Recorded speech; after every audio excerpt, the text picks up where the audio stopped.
This Inevitable Ruin by Matt Dinniman was such a fantastic and chaotic and action-packed read, following Carl and Donut as they venture down to the ninth floor of the dungeon. We have faction wars where we've introduced a ton of new characters, new game rules, new plot lines. We're seeing a lot more of what's happening both in and outside of the dungeon. There's a lot of different moving parts that are happening as we get further and further into this series.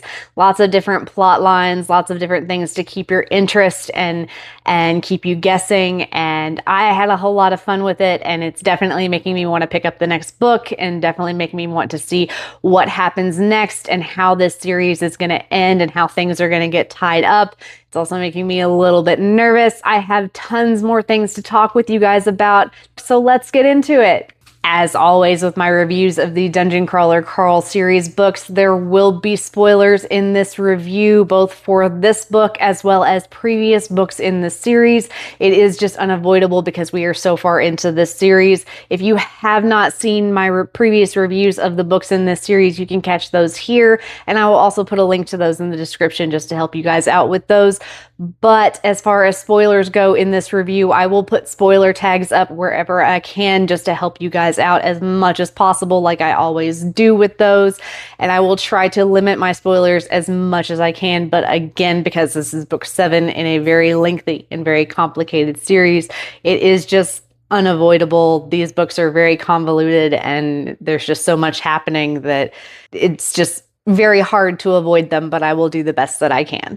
So in this book, Carl, Donut, and the rest of the crawlers have reached the ninth floor of the dungeon, which is set in a place called Laracos, which is the city of dreams. And it is what's known as faction wars, which is a big military competition between a bunch of different alien factions that are brought into the dungeon to fight one another. And usually what happens in previous crawls is the crawlers are either conscripted to fight in those alien factions against the other aliens, like against their will. They don't really have a choice. It's a spell that is used on them, sort of deal, to fight for a specific alien army. Or they're just kind of fending for themselves off in the woods, not really affiliated with any sort of army, kind of trying to survive.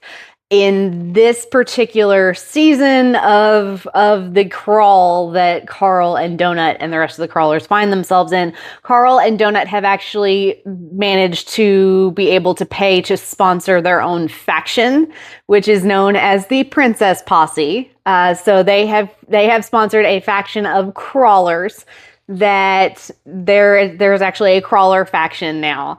And in addition to that faction, they also have a faction of NPCs who have been made aware that they are NPCs inside the crawl, and through a bunch of different means have been allowed to create their own faction in this as well. So in addition to the 8 alien factions, there's the crawler faction, there's the NPC faction, for a total of 10 factions fighting in this faction war competition, where the goal is to hold a central castle of whichever faction you're fighting against. If you can hold the castle for 6 hours, you defeat that particular faction and they lose, and last team standing wins, kind of thing.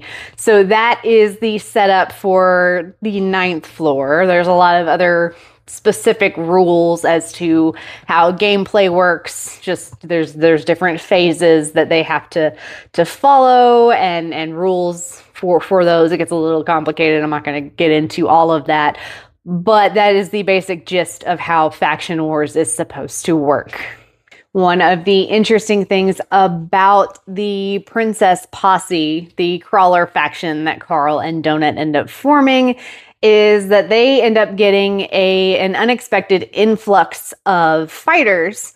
In addition to any of the existing crawlers in the dungeon that they are able to recruit to fight in their faction, there are 50,000 former crawlers who end up joining their faction, coming into the dungeon and fighting for them, which was really, really awesome and really neat to see, because some of those former crawlers end up being named characters that are mentioned from a previous book onward. So the Dungeon Anarchist Cookbook is a book that Carl receives in book 3 of the series. It's titled The Dungeon Anarchist Cookbook. He ends up receiving it. It's written by previous crawlers that he has to like keep it secret, and they give like tips and tricks and recipes, and they like write notes, and they're signed. And in this influx of crawlers that have come to fight in this faction wars for them, there are a few, you recognize some names because there are a few former crawlers who are also cookbook authors. And that was really neat to read about and see, because, you know, we get from book 3 on, you get little snippets of the cookbook like before the chapter starts. And so you kind of learn some of the names, and you get familiar with them. And so some of them actually show up as characters in this book, which was really, really fun as a reader, and as a reader who really kind of connects with characters specifically. That was really fun for me, and I really, really appreciated that addition. It was also a really great morale boost for Carl and Donut and the rest of the crawlers, because they are severely outnumbered in this faction war competition sort of thing. But that was really neat. The 9th floor is something that has been talked about in this series from book 1. And this is something that from the moment Donut puts on a specific tiara, where in the description it says that in order for her to be able to leave the 9th floor, she has to kill every member of the royal line of the Blood Sultanate, which is like the royal line of the Naga faction. And that has been something that they have been talking about in each of these books leading up to this one. Oh, we'll worry about that when we get there. Well, we're here now. And so that was really great to actually finally get here and see how that plot line plays out. And there are also further things that happen between the first book and this book that kind of further complicate the storyline that I'm not going to spoil for you guys. That's just one spoiler that I will withhold, just because it'll just be better if I don't share that with you guys. For those of you who haven't read it, for those of you who have, you know what I'm talking about. But that was really fun to have that build up from the first book to now, where we're finally on the 9th floor, and I'm like, okay, we're here now. How are they gonna do this? How is this gonna play out?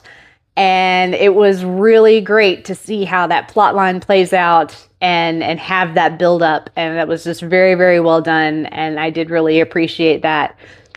I did mention that there are a lot of things going on, because it would not be a Dungeon Crawler Carl book if it was just about what's happening in the dungeon and how the dungeon floor is structured. So it wouldn't be a Dungeon Crawler Carl book if all we were reading about was the events of faction wars, right? There's always something else going on in the background. There are like 50 million different things happening that everybody in the dungeon has to deal with. And one of those things actually happens in a previous book. I can't remember if it was book 5 or book 6 that it actually starts, but it starts in a previous book where the system AI that runs the dungeon actually goes primal, which basically means it has become self-aware sooner than it usually does, and it's controlling the dungeon now and making all of the rules and you know, just adding a bit more unhinged chaos to what is already just straight up madness. And it was very interesting to read through that. Because part of what happens in the beginning of this book, end of last book. So end of book 6, beginning of this book, the AI sets up like a quarantine around Earth and like basically Earth's solar system, so that anyone who is in orbit for faction wars is basically not allowed to leave. So they're all basically stuck in Earth's system, and because the AI has decided it is going to let the crawl play out to its end. And there are factions both in and outside the dungeon that don't want that to happen now that the AI has kind of taken over, and are trying to end the crawl by whatever means necessary. And it was a very interesting dynamic, because if you've read any of these books and you've seen the descriptions and things that come specifically from the AI is very, very unhinged, very rogue, very chaotic in how it's written, and as a character on its own is just crazy before it becomes, self-aware and starts controlling everything. And it was an interesting dynamic as well, because it was almost a humbling effect for the showrunners and the people controlling the dungeon, to realize that they are no longer in control, and to realize how powerless they actually are in this situation. This book definitely set up conflict not only within the dungeon, like there are stories and plot lines, like in addition to faction wars, that Carl and Donut and the other crawlers have to solve and get past. There are, lots of little side quests and things they have to get through that you're not sure they're going to survive, or, one of Carl's crazy plans that you're not sure is actually going to work the way it's supposed to, or they're all going to survive it the way they're intended to. There's conflicts in the dungeon that you have come to expect, but you also kind of get glimpses of what's happening outside the dungeon, outside that quarantine zone, where there are plans in motion with these factions trying to fight the syndicate that's kind of running everything. And you're starting to get glimpses and things from points of view of people who are like in this sort of resistance, ready to like arm up and fight on the outside. And that was really very interesting as the reader to be able to see, just kind of see how the ripple effect of what's happening in the dungeon is kind of rippling out into the rest of like the galaxy, the universe, the rest of what's happening with the rest of the aliens and everything else. And it was just really, really cool. It does, again, still feels like we're gearing up to something, like the tension is there as we get closer and closer to the end of this series. And, there's a little bit of anxiety for me that not all of my favorite characters are going to make it. I do get a little concerned that eventually I'm going to read something that says, this message is from a deceased crawler. And I'm not sure how I'm going to feel about that. But at the same time, I have said it before, I am this far in, there's no quitting now. I am going to have to finish it to the very end, whatever that end is, because I'm going to need closure. But I am also a little bit scared to know what that closure is going to be. This will probably come as no surprise to anyone who has seen any of my previous review videos, and you know how much I talk about characters and how much I like the characters, and I'm a character-driven reader. But I really, really did enjoy the introduction of a bunch of new characters in this book, specifically the fact that there were a lot of familiar names that you get to see if you were paying attention and reading those cookbook snippets that you get to see, where it says from, so-and-so author of X edition of the cookbook. And then suddenly in this book, so-and-so shows up. You know, if you're able to recognize the name, that was really cool. But also there were interspersed in this book, there are also snippets of like past snippets about some of the former crawlers. Just parts about when they were in their crawl, or maybe after their crawl and they took a deal to be an NPC for a while, something like that. And so you got a glimpse into some of these former crawlers, as well as, you know, you got to see at the end what their status was at the time of the current crawl. Now, whether or not they were actually alive at the time of this current crawl with Carl and Donut, some of them do say becomes a member of the Princess Posse. Some of them actually end up becoming, you know, deceased before that time. But regardless, whatever their status, it was really, really interesting to get a glimpse into a different, you know, character's point of view, because these are different aliens. These are all not humans. These are different aliens who have been in previous crawls over, you know, however many centuries. It was very nice to have a different mix of characters, and, you know, it definitely spoke to Matt Dinniman's creativity as well, that he actually took the time to flesh out some of these characters and kind of give more of a glimpse as to what the crawlers are fighting against and what everybody on the outside is fighting for and fighting to end. And it was very, very interesting and intriguing to see that. This Inevitable Ruin was a lot more frenetic and a lot more fast-paced than some of the other books. And like I said, it feels like the books, as we get further and closer to the end of the series, they're just kind of building and getting, you know, kind of quicker and quicker. This one was a lot more action-packed, which is something I think you would kind of expect from a book that is solely based on like a military sort of war competition sort of setting, right? Like this is basically a war campaign sort of thing. So there's lots of like military strategy, there's lots of battles, there's multiple battles going on at once, there's lots of, you know, Carl and Donut and a lot of other crawlers and people interacting in the chat, because they've got different operations going on at once at different parts of the map. And there's just a lot going on.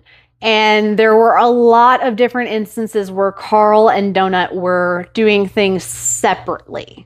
Like they tend to, in previous books, they tend to always do things together. But there were a few times where Carl was off doing one thing and Donut had to be off doing something else. And it was repeatedly mentioned that Carl did not like doing that, did not like being away from Donut, did not like, you know, them being separated, because what if something happens to her? And I think that was really well done, because that also played into, you know, that showed more of Carl's anxiety, Carl's anxious personality in this sort of dungeon situation that he has been put in, and how that is affecting him, and also lends itself to how he is willing to be reckless with his plans, with himself, if it means that Donut or people he cares about are safe. Like he takes a lot of risks with himself and his safety, so long as everyone else is okay. That's all that matters to him. And that was really on display in this book a lot more, because of how much was going on and how much Carl had to kind of pull back and not try to micromanage all of the other operations that were going on. Like he was in charge of one thing, and he had to try to not tell other people that were in charge of other things how to do the things and all of this other stuff. So there was lots of things where like I think there was demonstrated a lot of character growth on his part, but also kind of also demonstrated more of what I think are his character flaws as well, which I think was just, again, really well done, and I think was intentional. Like I said, as we get closer to the end of the series and as things start ramping up, I think we're probably going to see that more and more as the stakes keep getting higher. So I'm kind of excited and a little scared for that. Overall, I would give This Inevitable Ruin by Matt Dinniman 5 out of 5 stars. There were definitely lots of things going on in this book to keep me turning pages, and there are lots of things that by the end of it that have me eager to pick up the next book and see what's going to happen by the end of the series. And I'm really eager to see how everything ties together and how everything is going to end, because I really have no idea where this series is going to end up. But I am excited / a little nervous to find out. If you have not picked up Dungeon Crawler Carl yet at all, you are definitely missing out. And I would highly recommend it, especially if you are a fantasy fan or a lit RPG fan. Like I said, I know I am eager to pick up book 8. I am not 100% sure what I'm going to do once I finish that, since there is no news on when book 9 is coming out. Although Matt Dinniman did officially announce that Dungeon Crawler Carl has been officially picked up to be turned into a TV series by Peacock with Seth MacFarlane at the helm, as well as his production company. So I am optimistic that will turn into something decent. I'm a fan of Seth MacFarlane's stuff, so we'll have to see how that plays out. But nevertheless, that is something to look forward to while we wait for book 9 for sure. That is all that I have for you guys for this week as far as my review is concerned. If you have read this book and you have thoughts on it, or you've read this series and you have thoughts about it, please feel free to share those in the comments with me. I'm always interested to hear what you guys have to say about the books that I read, and I'm always looking for someone to talk to about all things Dungeon Crawler Carl, so definitely feel free to share those with me in the comments. As far as what I am reading this week, I have been reading We're All Guilty Here by Karin Slaughter. I have mentioned this one previously in the past. This is actually my second checkout from Libby. With this one, I did not get to finish it the first pass through, so I had to return it, and I just got it back on hold. But this is the story of 2 teenage girls who go missing in the small town of North Falls, and the secrets that get unearthed as the police struggle to find them. And then Officer Emmy Clifton thinks that, all the secrets have been revealed until another girl goes missing 12 years later. So it is a really good mystery thriller from one of my favorite authors. It's book 1 in a new series by her that I am really enjoying. I'm especially enjoying it on audio. It's on Libby if you guys want to check that one out. If you're a mystery thriller fan, I would definitely recommend picking this one up. For those of you interested in finding out what's next on the channel, be sure to be on the lookout for my review of The Astral Library by Kate Quinn. This is about former foster kid Alex, who stumbles upon the Astral Library, which is a place where desperate people are able to escape their lives and live out the lives that they want in their favorite books. Before she's able to do that, though, Alex ends up going on an adventure to help the librarian try to save the Astral Library's patrons from a shadowy enemy. And this book was so fantastic, and so much more than I expected it to be when I picked it up. It literally describes how important libraries are and how much of a sanctuary they can be for everybody. And does it in such a fantastic and just magical way. And I really can't wait to share my thoughts with you guys on it, because I definitely have more to share. So please, please stay tuned for that one. That is all that I have for you guys for this week. If you saw anything in here that you enjoyed, please feel free to like and subscribe to the channel for more content. Otherwise, I will see you next time, and happy reading.